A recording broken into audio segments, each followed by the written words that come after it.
and welcome back to part 2 of our Brotherhood talk.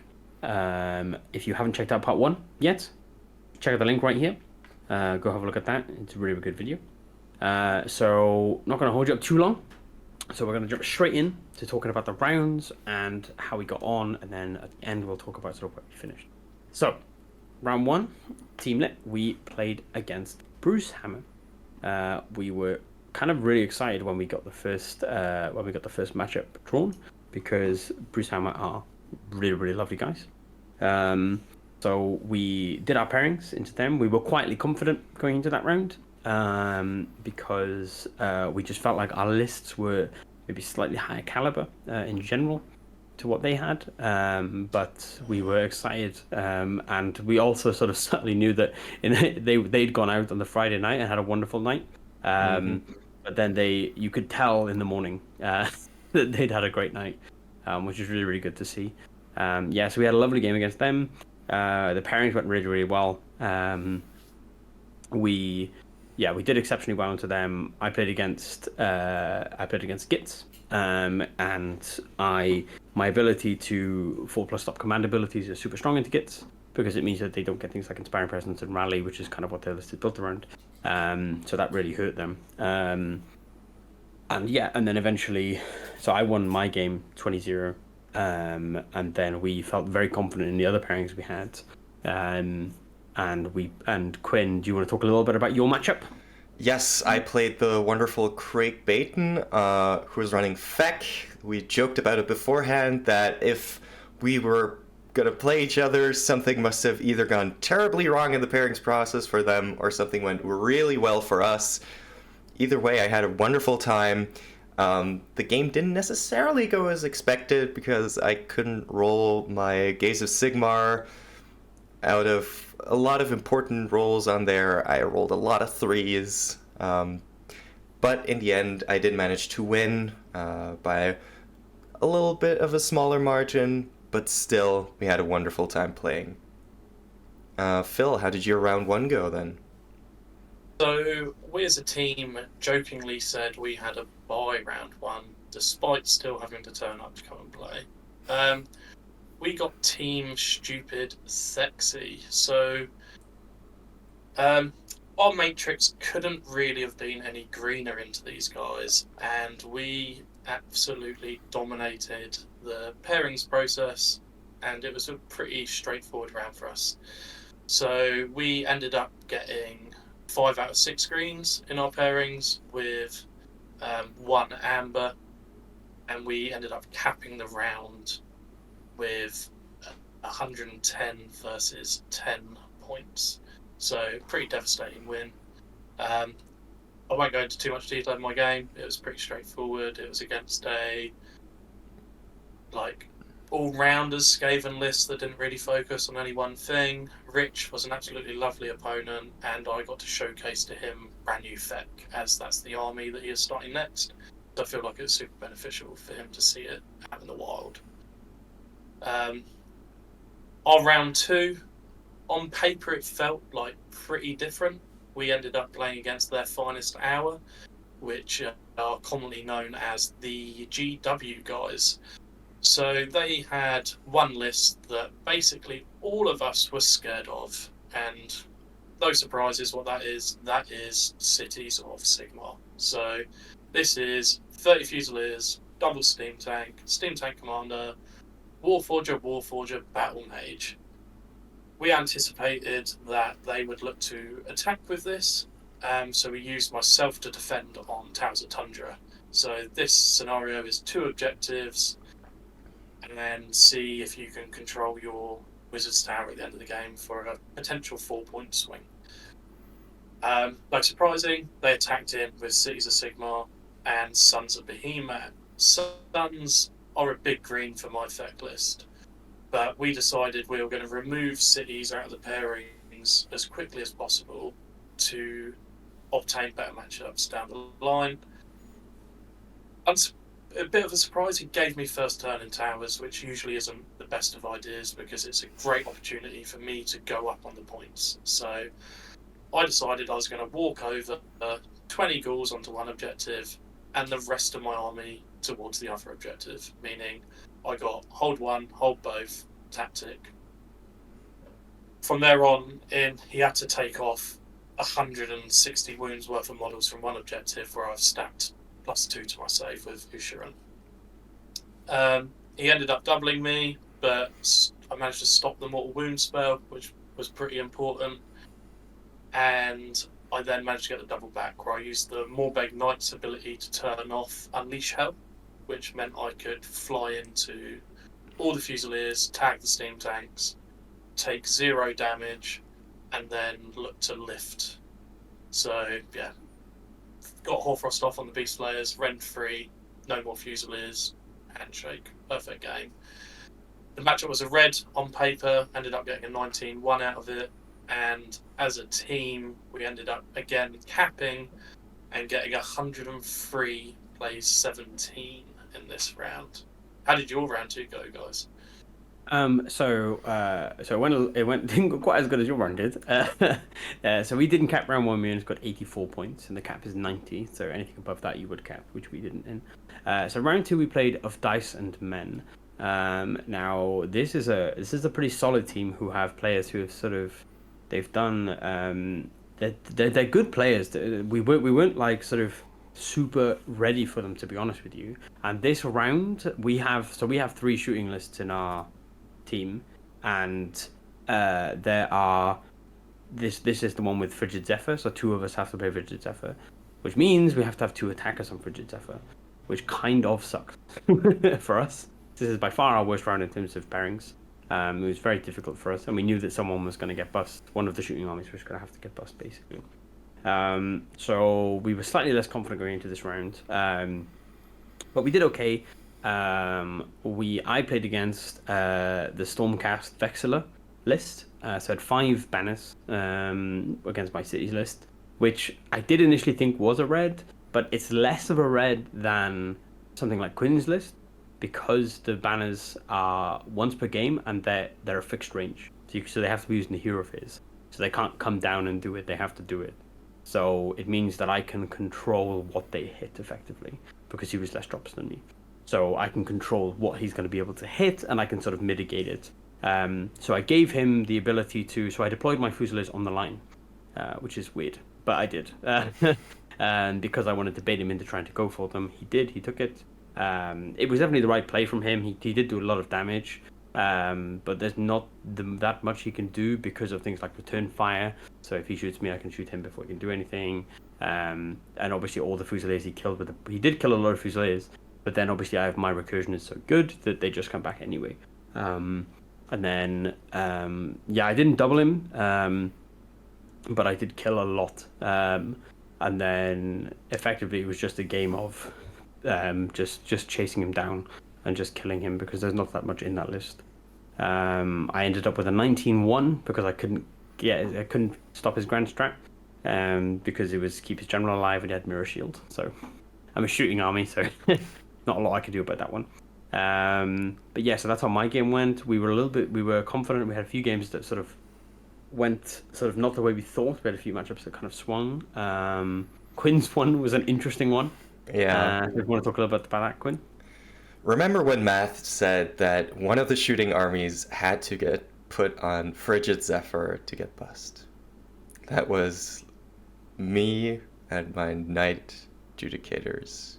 And I cried a single salty tear, because not only was it the battle plan I feared most in the world, it was against an army I absolutely would loathe to play, even though my opponent was very lovely. I played on Frigid Zephyr against Maggotkin of Nurgle with a bajillion beasts of Nurgle, including Be'lakor. Be'lakor I can deal with.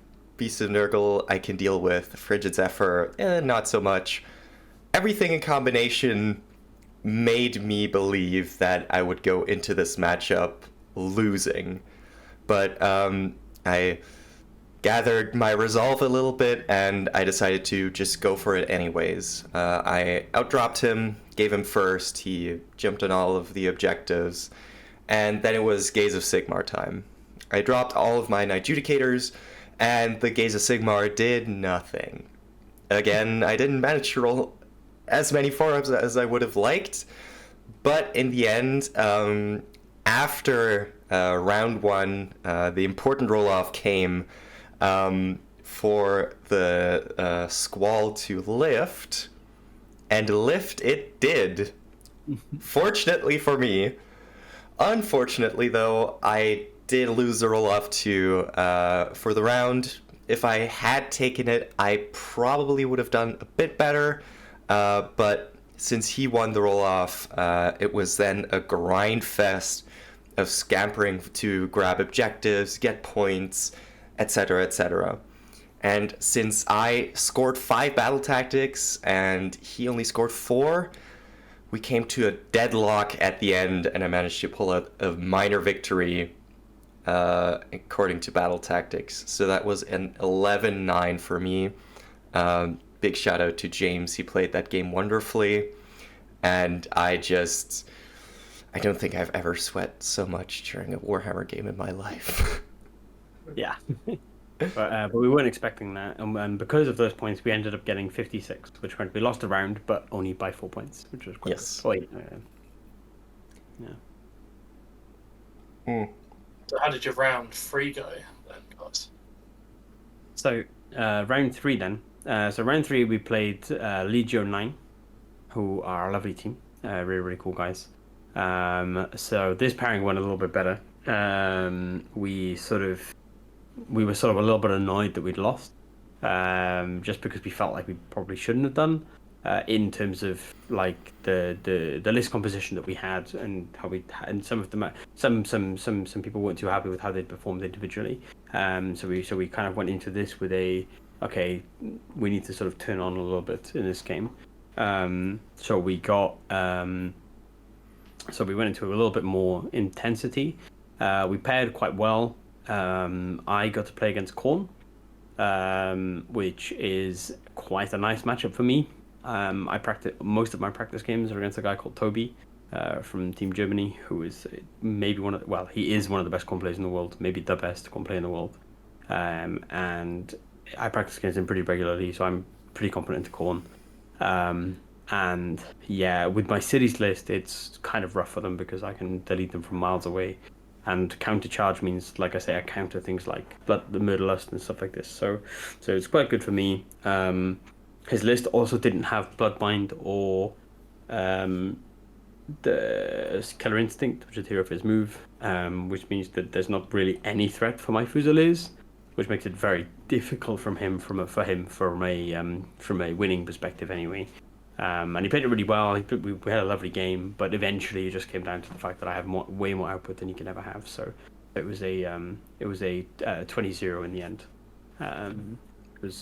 which was good for me, obviously. And we did end up getting the cap this round. But Quin, your matchup in this one?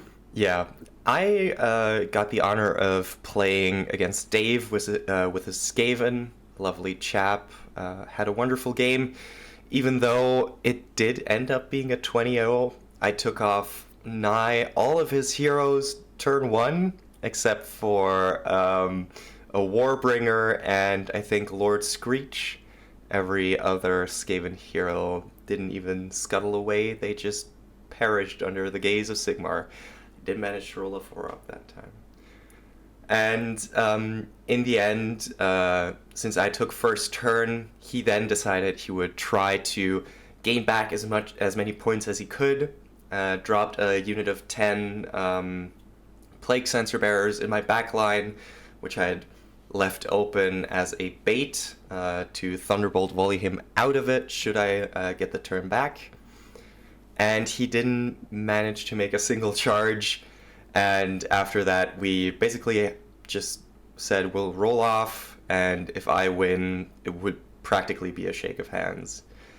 I was standing on every single objective. I had every single other unit on the board within range, which with 30 inches is not too hard, but you can still fail some of them. And in the end, I did win the roll off, and he conceded the game then and there. because, to be perfectly honest, I don't know what I would have done. But yeah, he did keep his head up high, and we had a wonderful time afterwards, just chatting about the lists, other matchups, and yeah. But Phil, what was your round 3 like? Our round 3 was what we deemed the championship round. So it was Team England on Team England Warfare. So it was the New Boys Club versus Fellowship of the Bin, led by Team England's captain, Luke Morton, who will say he created every single person's list at the event and everywhere else. So we knew going into this event, this was our hardest round. This is the one we did our most practice pairings for, and we had an idea of how we wanted to try and reject things in order to get certain matchups. We felt we did that quite well in the pairings. Based on our matrix, we felt we had 2 greens, 2 ambers, and 2 reds. So we were really reliant on our greens to win theirs, the ambers to swing hopefully our way. You'll see from the matrix that's probably on the screen or filtered through the screen that we ended up getting absolutely hammered. We lost both our greens, we lost both our ambers, and we lost both our reds. This meant we ended up only scoring 31 points, which is 1 above cap. I played into Tom Wardsley and his Skaven list on the exact same scenario that I played on against him in Atlanta at the World Championships with Gitz. And that mission for him is just a delight, because he can waddle up all his little rats onto these objectives, use Scrabrick to turn off the objective that I want to be on with a prayer on a 2-up, which spreads my castle out wide. The game was decided on turn 3 priority. Whoever won that probably won the game. And because so much stuff had died in my turn, at the bottom of turn 2, I had this mass belief that I must have gone first in this battle round. So when Tom rolled that elusive 1, I was like, oh, I'll just take it, I guess, and then I'll just win, yeah. And then I looked across the table, and there was a hint of disbelief on his face, and that questioned in me if I really did go first. Soon realised I definitely didn't. So I picked up my Season of War dice, prayed to Ridge and Jordan, and was like, because of what I've just said, I know no matter what, this is going to be a 1, isn't it? I've rolled the dice. It's a 1. We can now talk out the game. Yeah. Yeah. In the turn previous, like, I'd just taken off 28 cents of errors and felt really confident. But at the cost of Ushiran. So, yeah. I then just didn't have enough to get through the rest of his army and get back in control of the game in the primary. So, I lost a 15-5 there, and the team got absolutely bodied in round 3. So, not our finest hour this time out. So, that was our championship round gone. And then on the Sunday, we kind of knew that we needed to score really high in order to make sure we could try and fight for those podium places. Yeah, makes sense. So, so then end of day 1, how did you celebrate? Oh, I don't celebrate because I guess you lost the last round. But like, what was the cry yourself to sleep? Was it? There was no crying ourselves to sleep. Much like how I think we all feel about the Warhammer community, we absolutely love everyone within it. And one of my favourite things within the community is going out for dinner with everyone afterwards. So I deserted Team England on the Saturday night, and I went out with Team Lit, Team Wales, and my friend Rich Wigmore from Lance and Buckler, who was a spare player at the event and ended up playing. So we ended up going to ZZ's and having Italian. After that, like the sad person I am, I decided I was going to watch the LVO stream because I bloody love Warhammer. So that's how I spent my evening preparing. Didn't really do too much in terms of looking at the Matrix. We knew who we had in the morning, and I felt pretty confident going into it. How about you guys? How did you prepare? Do you think it would have been different, like prep wise, if you'd have been playing if you'd have had the championship match in the morning? Do you think it would have been different, or do you think it would have been the same?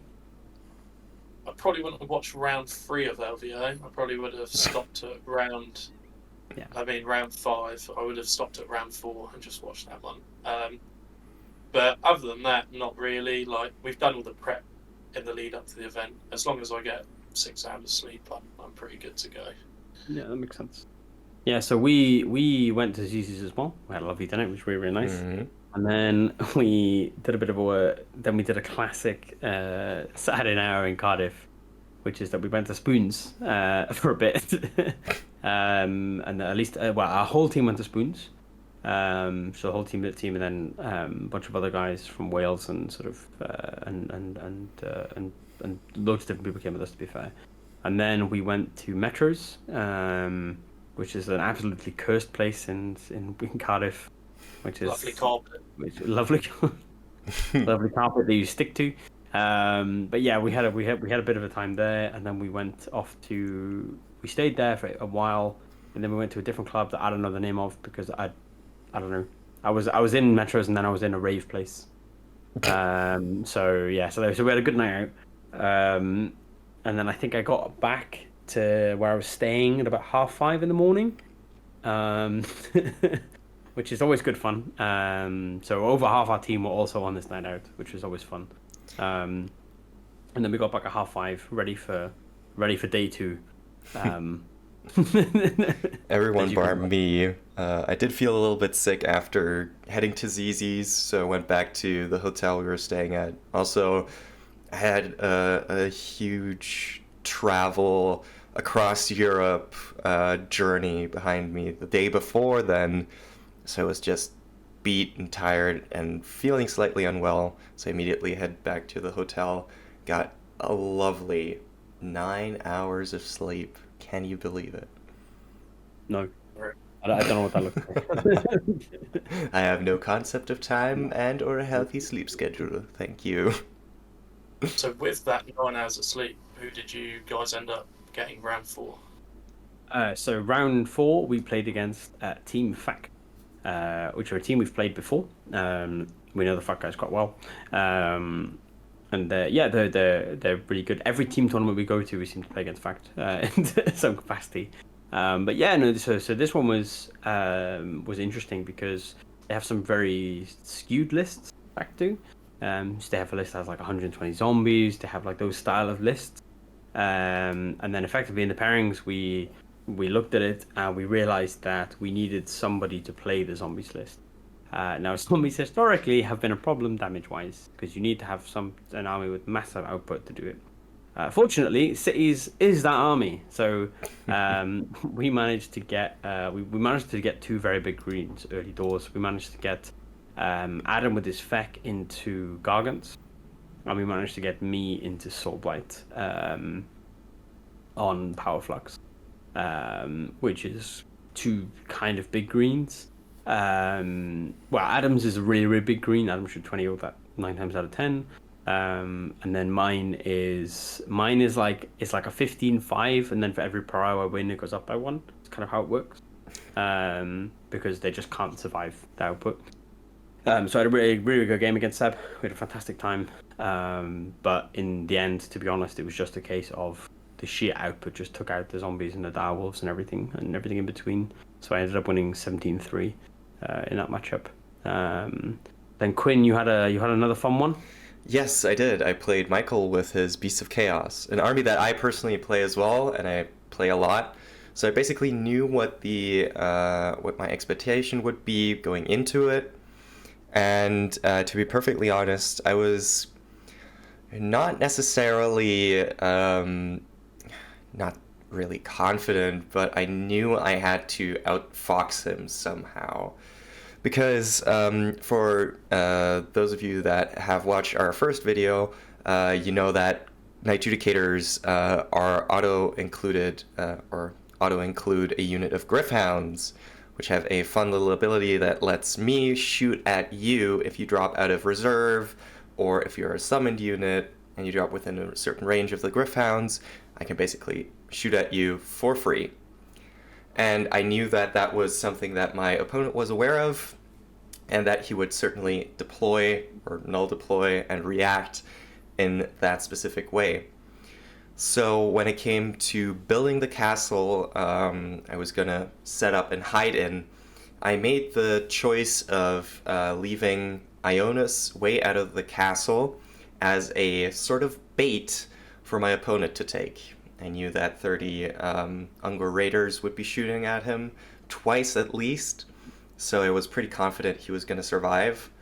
And with his ability Ancient Master of War, he would certainly be able to block most of the damage coming from the main piece of Bulgors, basically cutting their damage in half, because he played Great Axes for some reason.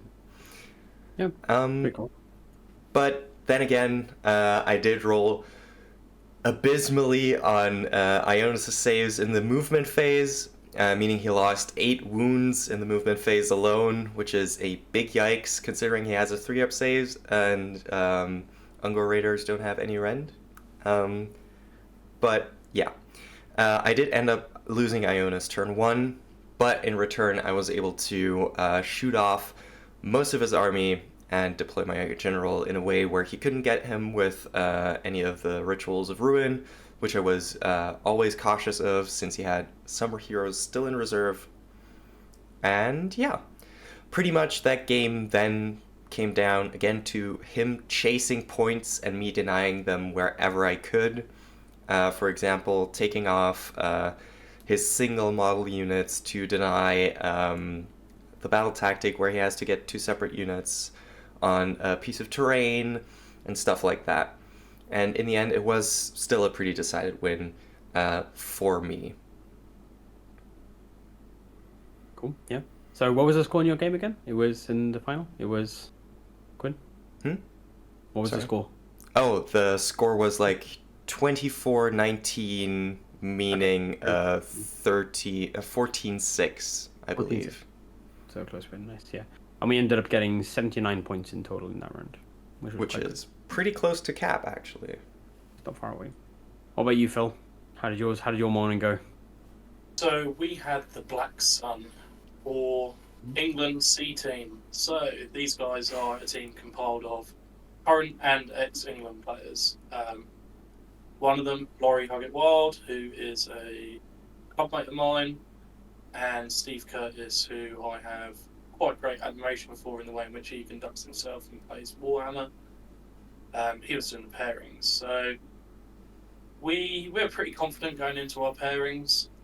We ended up with 4 greens and 2 ambers. This is the green that I alluded to in part 1 of the video, whereby I actually believe it's a red on paper, but I just knew I play captain. So I played against Seraphon in Power Flux. Seraphon is inherently a bad matchup for Feck due to the fact that they can take off all my little heroes pretty consistently with magic, teleporting, etc. So bottom of 1, I've taken like 4 plus wounds on all my little lads. He wins Brio, all the little lads are dead. So I know at this point I've kind of got a bit of an uphill battle. So I've decided that this game, Usharan is going to go +1 to run and charge for the whole game, which meaning as an army I'm +2 to run and charge, allowing me to get across the table as quick as possible to get into the Seraphon Castle. The Beast Flayers and Usharan ended up tanking the whole game. Unfortunately for Steve, he miscast spell number 1 with Croak on turn 2 when he decided to do his Magical Obliteration, which is the Seraphon version of Magical Mayhem. And then when he held priority into turn 3, he decided to do Magical Mayhem, and you guessed it, double 1 for Big Croaky Boy again. I've not often kind of given myself like an actual fist pump at a table in front of an opponent before, but that was a pretty big swing in this matchup. 2 battle tactics down, and the threat of my double coming in. It also like really slowed down the Seraphon players. So I kept checking like how many points do you have, what can you summon, can you get the 5-up ward, can you do the D6 mortals, etc. And fortunately, he just never got back to there after the initial 5-up wards in the first few turns. I managed to double him 3 into 4, and at that point, he didn't even redeploy skinks or anything to try and protect Croak, because he knew the game was over, and at this point, he was just fighting for points for his team. In Powerful, you get extra points for killing wizards. So he gave me both his Slan and Croak in the same turn so that I didn't get the additional point. Which, to be fair, was pretty clever from him. It ended up meaning I only got 19-1 instead of a 20-0. And as a team, we got 85-35 as a round score. We ended up with 4 wins, a draw, and a really, really tight loss of 9-11. So super confident again after that round, and knowing that probably the podium places were in our grasps if we can have a strong round 5. Yeah, absolutely. Like sounds like a really fun round as well. So then, so at this point, you kind of know that you're playing for a podium. You've kind of got all the wins under the grasp. Obviously, apart from the championship round, you know you're not winning it probably, because the Fellowship also haven't lost at this point. And the only team they have left to play is us. Yeah. So then the final round, we got drawn into the top team. So we played against England A team. We'd been a little bit, I want to say unfortunate, to be honest, because we kind of wanted to, but we did manage to dodge Team Wales, the Bad Moon Loons, and England B team. Not B team, sorry, the old boys, new boys, sorry. Yeah, But yeah. Not the B Yeah. team, come on now. We dodged all of those kind of unintentionally, and then we ended up sort of at the end playing the big boys. And it wasn't really the plan to be up there playing for podiums, but we kind of were at this point. We kind of found ourselves there. And then we went into the pairings with a little bit of a different mindset this time, because so for the Fellowship, so I'm very good friends with a lot of the guys, including Luke, and then JP, who does their pairings with his list spot. So we didn't meet with me and Adam's brain power. After a 5 a.m. night out, we didn't think we were going to beat JP and his at pairings. We weren't that confident with it. However, we kind of went in with a bit of a game plan, which was so I had a lot of greens in that round, because a lot of the lists that they had couldn't really deal with my list, because my list was oppressively strong. So we decided to put my list into a more of I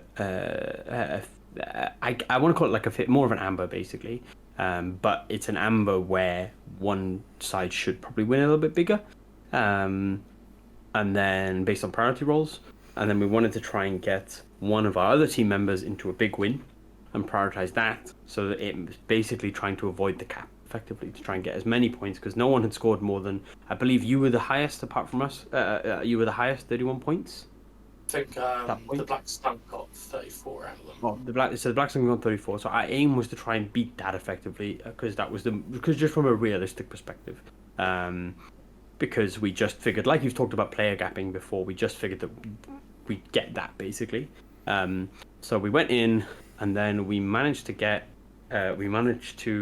they defended with Tom Morsley with a Skaven early on, and we attacked with me and Quin effectively, and that gave us a a decent chance of a big win, basically, which is what we were aiming for on the road to getting to sort of 35 effectively. And then they chose Quin, which we were happy about, but so were they. Yeah.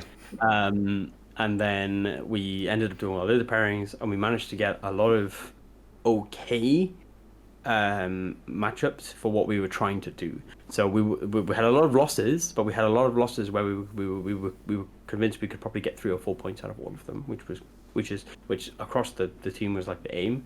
And then I paired into Gitz, which is a very coin flip matchup, and it's really dependent on so many factors. When it's piloted by someone as good as Fabian, so we really had to like sort of. I needed to win, and then we needed Quin to win as well, and then everyone else to do well, and that was the aim. And I ended up winning. It was a bit of an unfortunate game because we kind of got a little bit rushed, and the ending kind of got a bit skewed in the end. But effectively, it ended up that I won 12-8. So I managed to get 12 points, and then we managed to get, I believe, 9 points from everywhere else, which meant that we were on 21 points after this round, with only Quin's game left. And I'll let him tell you how that went. Yeah. Basically, I had the joy of playing Tom Maudsley, who, if you do not know, competed in the World Championships of Warhammer and came second with the exact same Skaven list. I was pretty intimidated by that fact in the beginning. It was pretty antsy to get going, and I think I might have done a couple of things I wouldn't normally have done, just simply based on the opponent that I was playing. But in the end, I did manage to regain my composure and keep it cool. And in that game, I outdropped him, gave him first. He chose a battle tactic where he needed to chant 3 prayers, and he failed the first prayer. And that already meant that he was playing 2 points down, and with the mass amount of models that he had, all he could do then was try to move on to the objectives and just stay there, keep me off of him as long as possible, while still keeping all of his bodies alive. In anticipation of a lot of damage, a lot of mobility, since he had the Soul Scream Bridge as well, I deployed far back, left my general in reserve, and also left my long strikes in reserve. Only kept Ionis, Lord Relictor, and an Adjudicator on the table. And what I did then is dropped everything from the sky and tried to go for his Plague Furnace, which gave all of the Skaven, the little rats, immunity to battle shock tests, which, if Ionis got in range, would mean that as soon as the Plague Furnace was gone, his entire army was in danger of just running away. And in the end, I didn't manage to kill the Plague Furnace turn 1. My damage wasn't necessarily, wasn't high enough to get through the Finest Hour, all-out defense, and the Mystic Shield he had cast on it. And so, basically, we agreed that the roll-off would decide how the rest of the game would go. And luckily for me, I won the roll-off. I was able to, we were then practically talking it through at this point. I would take off the furnace in that turn, and then chip damage away at every single one of his units, push Ionis forward, and then just let him do the rest. And we basically shook hands then and there, because he wasn't feeling too well, he wasn't really in the right mindset to continue playing, which I respect massively, and I still had a great time playing him. Afterwards, I talked to GP and to Tom as well, and talking about the game and how the state of the pairings went. They knew that this would be a loss, but not necessarily as high a loss as Tom conceded. But in the end, we did manage to break that 35-point goal that we've had set ourselves. We managed to not get capped by Team England. Which we're very hyped about. Yes. But just for some further clarity, obviously there was Tom had some issues that he had to deal with. But we've all talked to Tom. We've all things. So Tom conceded, which means that we got a 20-0. And we've since sort of talked to Tom, and Tom's convinced he could pull it back, be like a 15-5 or 16-4. But obviously that's not how it works. But regardless of that, it would have changed. Had that have been the case, it would have changed nothing in terms of what we aim to do in that round or the overall placings in the end or anything like this. So it's good. It's a good caveat, not to take anything away from you, Quin, of course. Just want to be super clear with everyone. That's all. Yes. Cool. So on that note, Phil, why aren't you things? Because just quickly, we did manage to get 41. That was the total we got in the end. Yes, exactly. Yeah. Smashed it. Yeah. Yeah, so we got paired into the absolute babes in Team Wales. So this pairings, there were quite a few iffy ones for us. We were pretty confident after we had paired that we probably got the better end of it. We ended up with 4 greens, 2 reds, and an amber. So I got offered the choice between cities or gits on the ice fields, and we felt that our Soblight player would have more of a game into the cities matchup on Spring the Trap than what we would have within the ice fields. That being said, we took gits, and with that came an absolute legend, a 13-year-old playing for Team Wales called Natty. Natty was an absolute joy to play against. I'm just going to throw that out there right off the bat. The way in which he conducts himself at a table is sublime, and a lot of the top-end competitive players could probably take a leaf out of his book in his tabletop etiquette and the way he approaches the game. And Natty, if you're watching, had an absolute blast. I hope you take on board everything that was said to you, and I look forward to seeing you at the next event where you're going to absolutely smash face. Unfortunately for Natty, he got paired into me, and I knew that his damage wasn't good enough to get past my massive amount of wounds. I got to set up the board, I defended, I put a massive bit of impassable in the middle, and I put my chalice behind it, meaning if he didn't wipe my units, they were all coming back alive. I think Natty might have got in his own head a little bit, and he forgot to use his Loom Shrine to bring some models back. He was really scared of Usharan's spell to make my models fight his models, when really it's not as great as it seems. Just stay outside of 3 when you're doing your movement. There's no real need to be outside of 18, but that kind of gets lost on you when you're already fixated on the fact that you're in for a hard game. With that being said, he did the right thing, took first turn, knew he needed to score as many points as possible. So instead of him taking and giving me the opportunity to double, he just went, I'm going to score 5. If you double me, you double me. But he also knew that my threat range turn 1 wasn't super quick. So went up, scored 5, then I counterplay, score 5, etc. Again, he failed a couple of battle tactics because of the need to kill some of my units. And then it got to turn 3, and the game's over when I doubled him into 4. It meant that I got a big 20-0, but I'm sure you're going to hear of Natty around the scene for many years to come, particularly with the Welsh contingent, the Team Lit guys helping him out. And as long as he, like I say, continues to conduct himself in the same manner in which he did this weekend, the future's really bright for him, and I'm super excited to see what he does. The rest of the round worked out really well for us. We ended up scoring 84 to 36. I know the Welsh team had quite a lot of new faces on it that are on the up-and-coming squad for Worlds. and I'm super excited to see how they get on in preparation for Worlds this summer.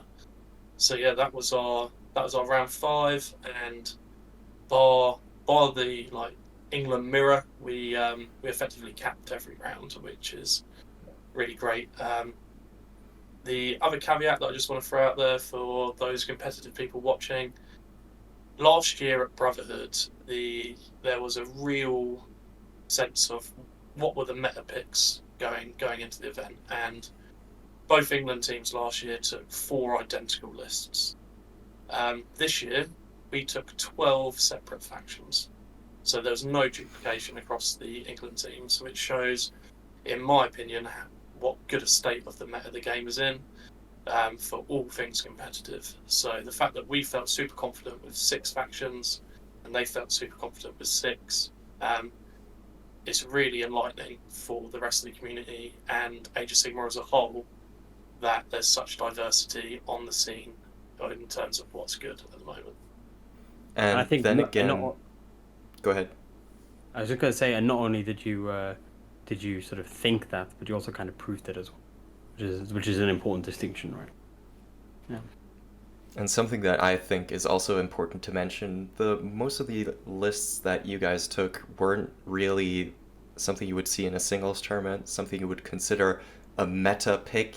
Just thinking of Tom Mosley with the Skaven Bells, yes, it is powerful, but it is incredibly hard to master to a degree to which he has done. And the same goes for the New Boys Club, Freddie, obviously, with his funky corn list, Simon with his interesting tree pick. Yeah.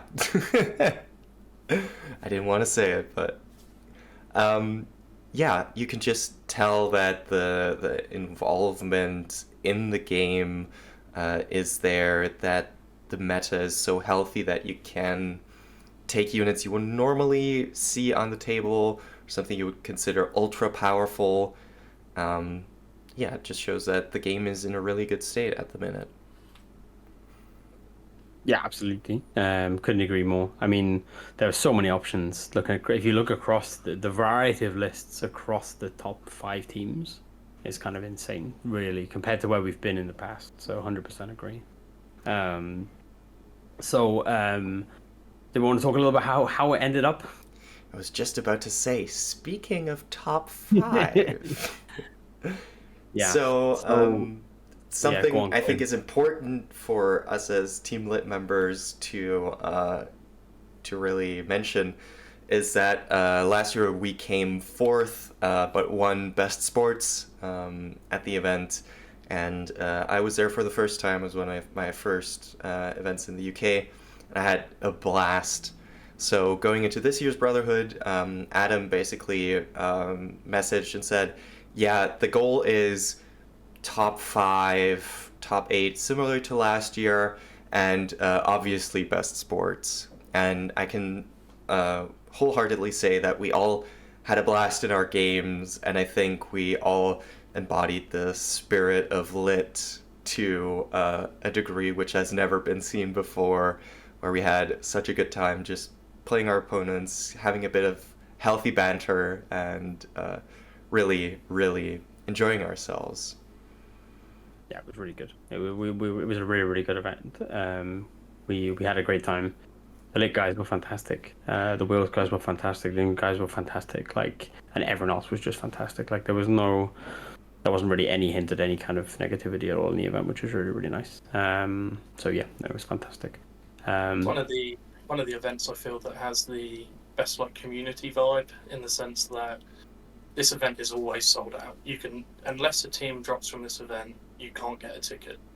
So you see the same faces every year. It still remains super competitive, but you really get that sense of community where everyone knows everyone, which means you go into every game just know you're going to have an absolute blast, and that's one of the best things for me in the scene at the moment.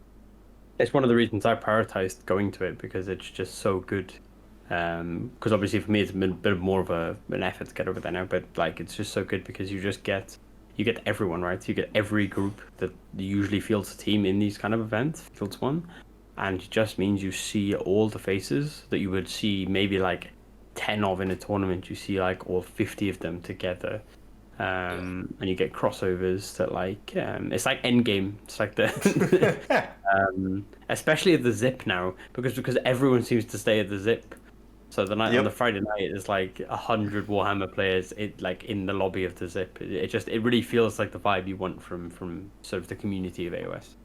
I will just shout out Chris Tomlin as well in the fact that not only does he put on one of probably the premier team events in the world, he also puts on an absolutely amazing singles event at the same venue called Blackout. Both of these events end up being well over 100 players in an incredible venue in Firestorm Games in Cardiff. If you do ever want to get tickets to his events or see what up-and-coming events he has, we're going to put his Twitter handle up here, and go and check out his Twitter page to see if he has any events up-and-coming and how you can obtain tickets. And you really won't regret it. Yeah, super recommend him. He's 100%. I've known Chris for a long time. He's very, really good. And he does genuinely try and put like the event above everything else, which is very, really good. Yeah. So, we talked about the event. Let's talk about where we came and how it ended up. So it was really contested at the top. I think it was 30 points between third and like eighth. But there really isn't not that many points at all when you think about it. But we in a shock to no one, Fellowship won. What? But to be fair to them, they still had to do it, right? Pressure's one thing, but being able to push through the pressure is another thing. So super congrats to those guys. They did fantastic. They were dominant. They destroyed everyone they played against, and they were clear head and shoulders above, and they won like super well done to those guys. I think they ended up playing second, third, fourth, fifth, and 12th. Yeah, which shows they literally get everyone. Yeah, and really they basically bodied everyone as well. Yeah, they did. Yeah, they really did. You really have to show the respect there. So 100%. So super congrats to those guys. They did fantastic, super deserved winners. So well done. And then in second place, the New Boys Club. We ended up coming second, which meant England took out the top 2 spots on the podium, which was fantastic. It was exactly the weekend as a team we were hoping for. We're looking to really try and dominate the scene at the moment, particularly in the UK, and we want to be taking out every event and the podium where we have enough people to do that at. So to take out first and second at the biggest teams event in the UK is fantastic. How did Team Lit do better than they did last year? So we just about did, and we did manage to get third place. So we managed the podium. We were really unsure about it after we played against England, because we hadn't worked out any scores or anything, because we didn't know at all, and we know better than to try and preemptively guess where we're going to come. So yeah, it was super exciting. We were super chuffed to get third in the field that competitive in the UK. So yeah, we were super happy with it. In the end, it came down to effectively not getting camped by England was the threshold that we needed to get third, is what it turned out. But yeah, we were super happy with third. Really super solid effort from everyone. We're sort of not looking to dominate the meta, so that's not really the aim for us. But yeah, we were super happy. So really awesome. I know everyone was super chuffed with it, especially because it was some of our players' first podium. So that was really good. So I know you were super happy, Quin. Yes. Because I think ironically, even though Phil finished above us, he is the only one who lost the game. Yeah. So. So Quin, you were pretty happy as well, right? Yeah, it was a laborious effort to get to Brotherhood this year, especially since my flight got cancelled like the night before I left. I was scheduled to leave at 6 a.m. on the Friday before the event, and at 11 p.m. the night before, while editing the introduction video, I basically got an email saying, "Yeah, your flight's been canceled." I was like, well, maybe the universe is trying to tell me something. But in the end, I did manage to make it, and playing 5 wonderful opponents, having a great time with Team Lit, Team Wales, and the New Boys Club. Everyone I know, basically, from the UK scene. I just had a great time, and I can only recommend going there if you have the chance. If I can manage to get there every year, I will. And I'm just so happy I got my first 5-0 as well. Yeah. Even though I got bust in that second round. You managed to put out. Yes. But yeah. And then the incredible cities, like, point record. How many did you drop over the weekend, Beth? So I dropped 12 in total, I think. I think I scored 8. I think I scored, 88, I think. So I think I dropped 12. And 8 of those were against Fabian. We did a fantastic job of getting 8 off it. So yeah, it was a very dominant list. 88 is quite good. Yeah, so super happy with that, obviously. But I did play against, not that the list has that many reds and ambers, but I did get 4 greens. So and my greens, the greens for my list are generally big greens. There aren't really. It's a big green or it's a hard red. There's kind of no in between with my list. So it's expected, really. Like, I should be getting that many points with that list. Yeah, no, but super happy. I don't know if you guys have any closing thoughts. Nothing really comes to mind for me. Phil, you got anything? Nothing from me, other than the next event that I'll be covering personally will be Bloodshed, which again is one of the premier singles events within the United Kingdom, hosted by Steve Curtis and Dan George. It usually sells out within minutes. Historically, it's always been a shark pit, and they're the type of events I tend to thrive off, so I'm super looking forward to that. There will be a tournament diary, of which I'm taking an army that, as of today, I've had 2 practice games on, literally today, on TTS, so watch this space and see what I can do in the next tournament diary with that one. Yeah, and leading off of that directly, in 2 weeks' time, I will be attending the German Club Championships, another very big team event here in the German-speaking region of Europe. Basically, all big German clubs will be there, and I will be attending with my own home club, the Storytellers. We're seeking to defend our 2nd place from last year. And I've got plans to do a little tournament diary there as well. And who knows, maybe a first guest? But we'll have to wait and see. We'll make sure to let you all know on the Twitter pages what we get up to. All our socials will be linked, of course, in the description.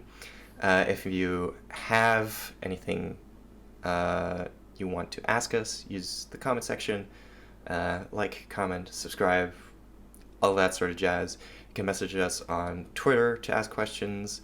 And yeah, if you haven't done so already, part 1 will be linked down here. In that corner down there, you can probably subscribe, depending if I can edit it that way. But then again, thank you all for watching. And remember, you don't get any extra points for being a cunt.